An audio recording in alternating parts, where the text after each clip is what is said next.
Je vous retrouve pour un petit crash test sur la journée qui va possiblement vous réconcilier avec la pose des fossiles, si éventuellement vous étiez fâché avec. Je vais vous parler de la marque Forever Lils. Alors, si vous êtes adepte d'Instagram et plus particulièrement de make-up, vous l'avez vu nécessairement passer, enfin en tout cas moi c'est mon cas, elle est revenue vraiment plusieurs fois dans mon actu Instagram. Et je vous avoue quand même qu'à force, ça a fini par piquer ma curiosité, puisque en fait leur concept est très simple, pouvoir poser des fossiles sans utiliser de colle ni d'aimant, simplement en faisant un trait de liner. Alors moi j'ai pris une option d'ensemble avec les deux liners, le noir et le transparent, vraiment pour pouvoir les tester tous les deux, ainsi qu'une boîte de fossiles parmi les 3 styles proposés. Les miens ce sont les Savage, donc vous avez le nom qui est écrit juste là, ils se présentent comme ceci. Et alors, chose extrêmement top, c'est qu'il y a un petit miroir. J'en avais encore jamais vu dans les boîtes à fossiles, je trouve ça très pratique. Ce sont les plus longs et les plus sophistiqués de la boutique, mais si vous voulez un petit peu plus soft, vous avez les Glamorous, et pour du plus naturel, utilisation de tous les jours, les Usual. Tous les produits sont 100% vegan et cruelty free, et j'ai payé le tout pour, je crois, une trentaine d'euros. Quelque chose comme ça. Alors, je fais vraiment de mémoire parce qu'en fait, ça fait plusieurs semaines que je les ai commandés. Ça date même d'avant ma série Halloween, mais j'avais pas pris le temps de vous tourner la vidéo pour les tester. Et comme je voulais vraiment les utiliser avec vous, voilà, je les ai laissés de côté. Je sais que sur le site, ils sont en règle générale à 47,80, donc 48 euros. Au moment où je vous tourne cette vidéo, il y a une petite promo quand même assez intéressante. Il passe à 39,80. Voilà, donc là je vous parle de l'ensemble que moi j'ai pris, hein. Si jamais vous souhaitez seulement le liner noir et transparent ou voire qu'un liner, bien évidemment ça sera pas le même prix, ça sera moins cher. Ça après vous faites votre petite milblick, vous allez sur le site et vous choisissez. Pour les yeux, j'ai décidé de partir sur la palette de Morphe en collaboration avec Jaclyn Hill, qui est pas une nouvelle palette, hein, mais que j'aime énormément, la Ring the Alarm, qui est dans des tons ultra chauds. Voilà, ces derniers jours, je suis vachement là-dessus, je trouve que c'est trop beau. J'ai bien envie de vous faire un smoky marron cuivré avec des paillettes, qu'on soit quand même dans un esprit un petit peu festif. Pas trop non plus, vous allez voir, ça reste tranquille. Surtout que le sujet de cette vidéo n'est pas le maquillage des yeux, donc je vais y passer très rapidement, mais je voulais quand même vous montrer les étapes, que vous voyez comment je le fais. Et en même temps, je vous donnerai les infos complémentaires sur ces petites merveilles. À vérifier ça, voilà, si ça vaut le coup, si ça vaut le prix, si ça tient vraiment bien, si le noir est bien opaque et intense. Moi c'est surtout ça qui m'intéresse parce que je sais que je fais beaucoup de traits de liner.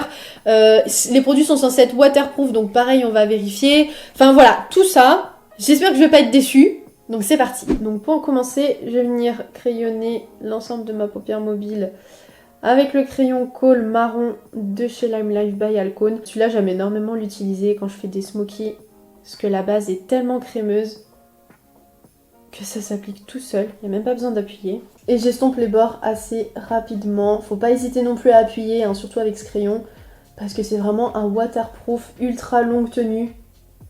Ça ne bouge pas d'1 centimètre une fois que c'est sec. Pour ceux qui se demanderaient pourquoi j'utilise un crayon plutôt qu'une base, en fait c'est exactement pareil, hein, c'est juste une manière différente de faire, mais on est quand même sur une texture crémeuse qui va être chargée de venir accrocher le pigment en poudre juste derrière et l'intensifier. Pour mon fard principal, je vais venir prélever celui-ci, le Secret. Et pareil, je l'applique sur tout l'ensemble de ma paupière mobile, exactement là où j'ai mis le crayon avant. Et on voit bien de suite que le pigment accroche. Et puis au fur et à mesure, je vais commencer à remonter un petit peu plus vers le haut de mon arcade, en l'estompant pour avoir quelque chose de doux. Et c'est le principe même du smoky. Très intense sur la paupière mobile et qui disparaît en fondu au fur et à mesure.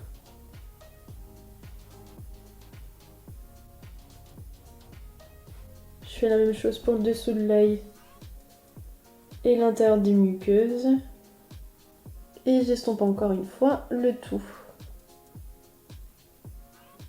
Une petite pointe de fard à paupières par-dessus pour avoir exactement la même intensité que sur le haut. On va se mettre un petit point de lumière avec celui-ci, le Boom, sur le coin interne. Et en petite pointe, vraiment toute petite, le On Camera, bien au centre.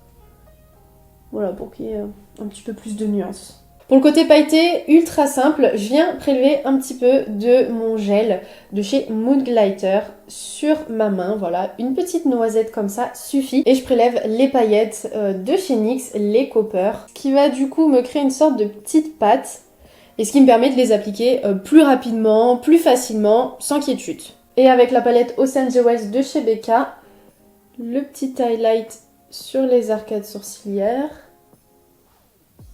en doré. On va pouvoir passer aux choses sérieuses avec les liners. Donc là, le noir et le transparent.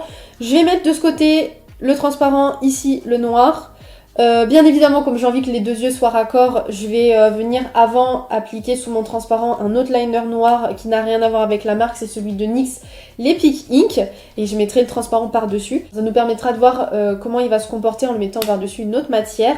Donc là, on est sur un feutre. Ah oui, c'est un feutre. La ligne est plutôt fine. Si j'appuie un petit peu plus, je peux avoir des traits un petit peu plus épais. Ça m'a l'air pas mal au niveau du tracé. Alors non, alors déjà avec les paillettes, ça a du mal. Il est quand même plus sec que celui que j'ai l'habitude d'utiliser, hein. Ça fait un petit peu bizarre.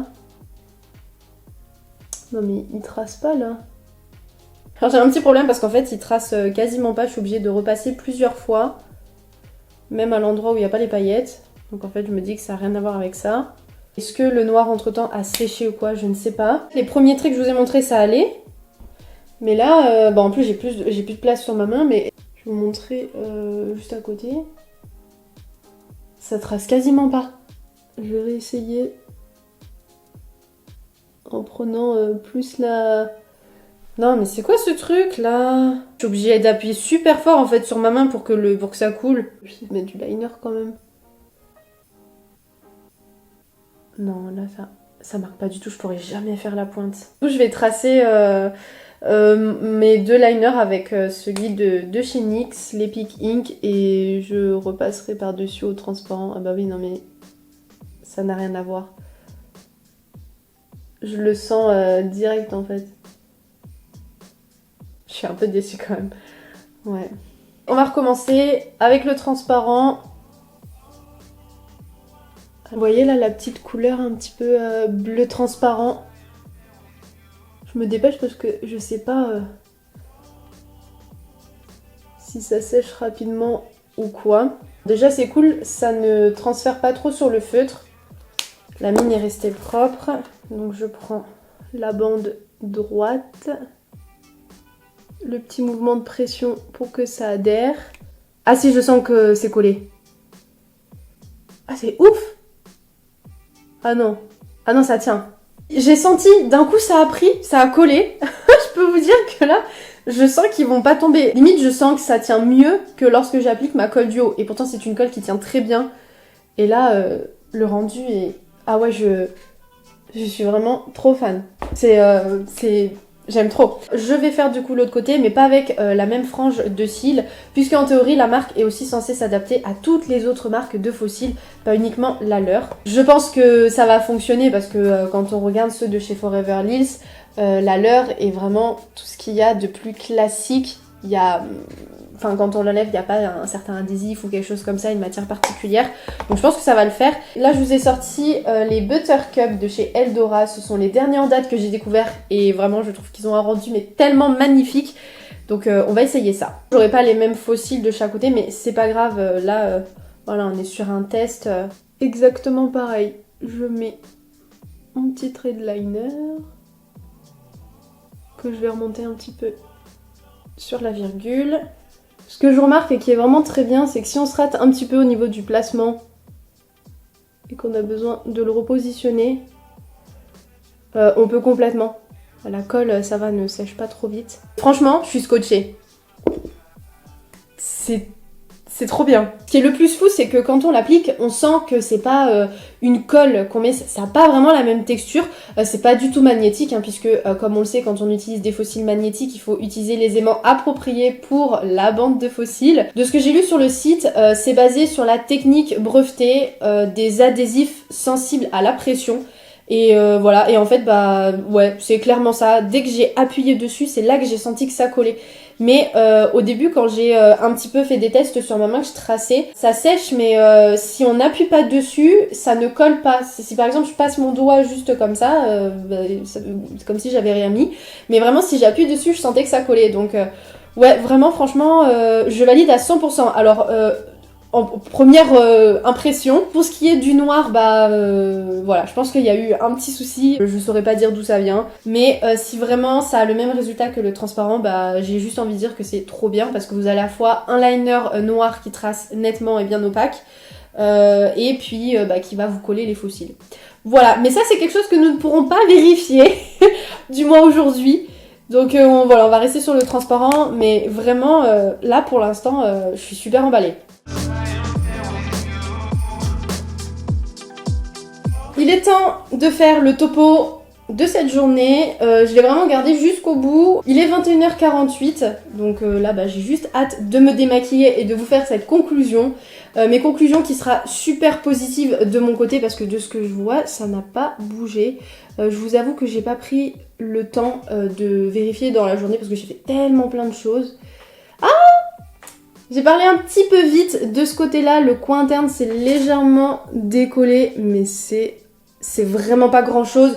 Ça se joue au millimètre près. Vous voyez, quand je vous regarde normalement dans la caméra et même dans le miroir, ça ne se voit pas. Donc, il faut vraiment être de proche pour le remarquer. Je pense que c'est plutôt dû au fait que j'ai pas dû mettre de colle assez dans le coin interne puisque l'autre côté, vous voyez bien que c'est complètement collé, ça n'a pas bougé. En tout cas que du positif de mon côté, ça confirme vraiment ce que j'avais vu dans les témoignages. C'est exactement ça. Au niveau du confort, c'est nickel, j'ai à aucun moment senti la colle ou autre, pas de démangeaison ou de gêne particulière. Ça a été très facile à appliquer, une fois que c'est sec, vous voyez, c'est complètement invisible, on ne voit aucune trace. Chose aussi très bien, c'est que quand on l'applique par-dessus, ça n'efface pas le liner, ça ne le fait pas s'effriter, enfin ça ne l'abîme pas. Vous voyez la mine, malgré que j'ai tracé sur un liner qui était sombre, elle n'est absolument pas colorée, ça reste propre. Ça c'est vraiment top parce que sur le long terme, ça peut vite devenir dégueulasse. Bon après vous allez me dire si c'est pour tracer un liner noir, autant prendre le noir. Je suis complètement d'accord avec vous, sauf que ça n'a pas fonctionné pour cette fois-ci, donc voilà, c'est ma petite déception, mais c'est pas grave. Je pense que je vais le racheter parce que j'ai vraiment envie d'essayer la combinaison du liner noir et en même temps colle à fossile. On arrive donc à la fin de cette vidéo. Je vais faire ce que j'ai envie de faire depuis tout à l'heure. Ça va être de les enlever. Alors, ah ouais, nickel! Quand je tirais à peine pour vous montrer si ça tenait, je sentais que ça tenait, et en fait pour les enlever, mais j'ai même pas besoin de tirer. Et ça m'a même pas abîmé le liner. Ah non, ça se retire tout seul. Donc vous voyez, autre point, si vous avez les cils sensibilisés ou fragiles, il n'y aura aucun risque. J'espère que cette vidéo vous aura été utile. Si c'est le cas, n'hésitez pas à me laisser un petit j'aime ou un commentaire. Vous pouvez aussi vous abonner à la chaîne pour être averti de toutes les nouvelles vidéos qui sortent. En plus là, on rentre en période de fête, donc tout ce qui suivra fera partie du contenu de Noël. De toute manière, je pense que ça se voit avec mon fond. On ne peut pas passer à côté. Donc n'hésitez vraiment pas à me suivre si mon travail vous plaît. Et puis en attendant, on se retrouve très prochainement. Ciao!